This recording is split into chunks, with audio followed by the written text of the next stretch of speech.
12월 18일 월요일 종합뉴스 아침 뉴스입니다.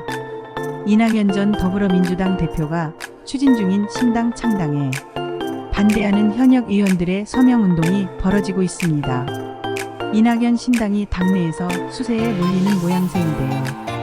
이재명 대표는 이번 주부터 전직 총리들을 만나 여론전에 나서기로 했습니다. 국민의힘이 오늘 소속의원 등 200여 명이 참여하는 당협위원장 연석회의를 열고 비대위원장 인선 방안을 논의합니다. 한동훈 법무부 장관이 유력 후보로 거론되는 가운데 찬반 모두 여론이 거셉니다. 김종인 전 국민의힘 비상대책위원장은 한동훈 비대위원장이 성공할 가능성을 묻는 말에 정치를 한 번도 안 해봤던 사람인데 갑자기 비대위원장으로 와서 무엇을 할 수 있겠느냐고 말했습니다.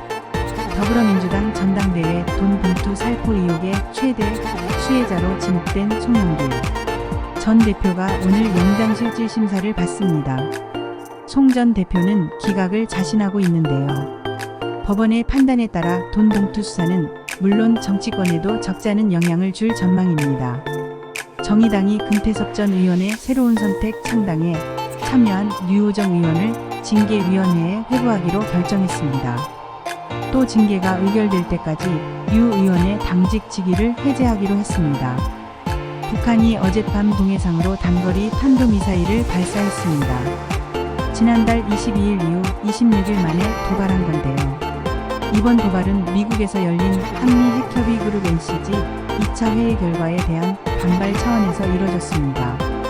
러시아 의회 두마 의석 72%를 차지하는 다수당인 통합러시아당은 내년 대선에서 블라디미르 푸틴 대통령을 지지하기로 만장일치로 결정했습니다.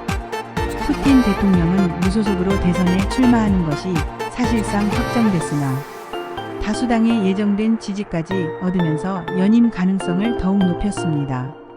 스페인의 한 공항에서 직원들이 여행객들의 수화물에서 귀금속 화폐, 선글라스 등을 훔친 혐의로 공항 직원 14명을 체포했습니다. 최근 여행객들의 도난 신고가 잇따르자 스페인 경찰이 조사에서 드러났습니다. 지금까지 피해액으로 28억 원이 넘습니다. 이스라엘군이 가자 지구 국경 검문소 인근에서 하마스가 만든 4km 길이의 대형 지하 터널을 찾아냈습니다. 이스라엘의 지상전 이후로 발견한 터널로는 최대 규모입니다. 터널 내부는 철제 원형 구조물로 폭은 3m 정도에 달해 오토바이는 물론 자동차로도 이동할 수 있습니다. 지난 주말 경복궁 담벼락에 누군가 낙서를 하고 달아나는 사건이 발생했죠. 경찰이 용의자를 추적 중인데요. 현행법은 국가지 정문화재를 손상시킨 자는 징역 3년 이상의 유기징역에 처하도록 하고 있습니다. 이런 가운데 또 낙서 자국이 발견됐습니다. 이번에는 가수 이름 등이 새겨졌습니다. 어젯밤 인천 도심의 한 18층짜리 호텔에 붙어있는 주차 타워에서 큰 불이 났다가 1시간 반 만에 꺼졌습니다.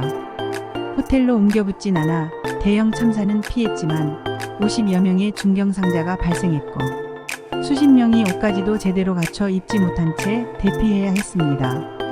대한의사협회가 어제 서울도심에서 의과대학 정원을 늘리는 것에 반대하는 대규모 집회를 열었습니다.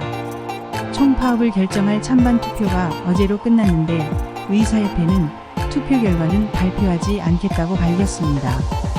해마다 연말이면 군 장병들을 위한 모금 활동이 공무원들을 상대로 진행됩니다.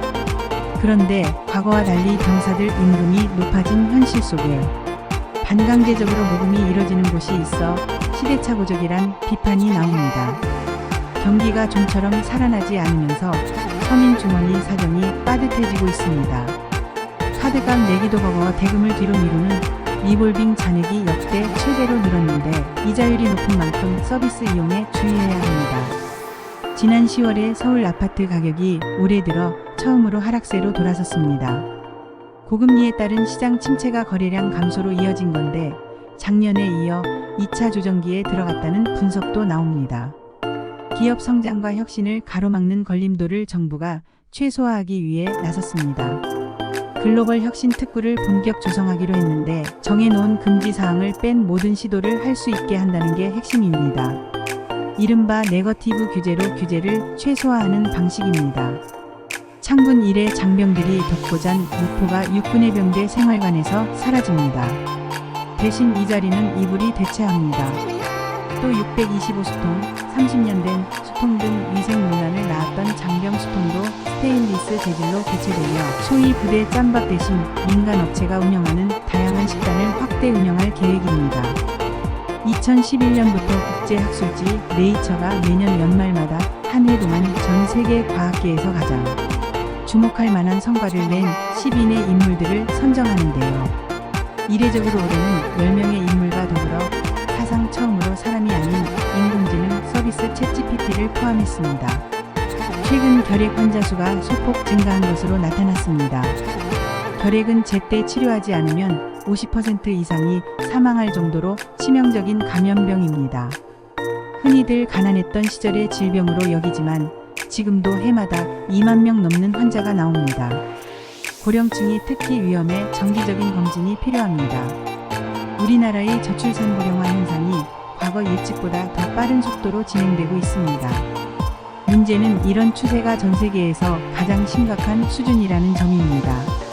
OECD 국가 중에서 출산율은 지난 2022년부터 꼴찌고 2072년에 예측되는 고령자 비율과 생산 연령 인구 100명, 당부양 인구 역시 OECD 국가 중 불명 예스러운 1위를 달릴 전망입니다. 그제부터 기온이 급감하면서 날씨가 그야말로 극과 극을 오가고 있는데요. 특히 오늘은 전국 대부분의 지역이 낮에도 영하권을 벗어나지 못할 전망입니다. 수요일인 20일 아침부터는 이른바 북극 한파가 찾아와 이달 들어 가장 강력한 추위가 예고됐습니다.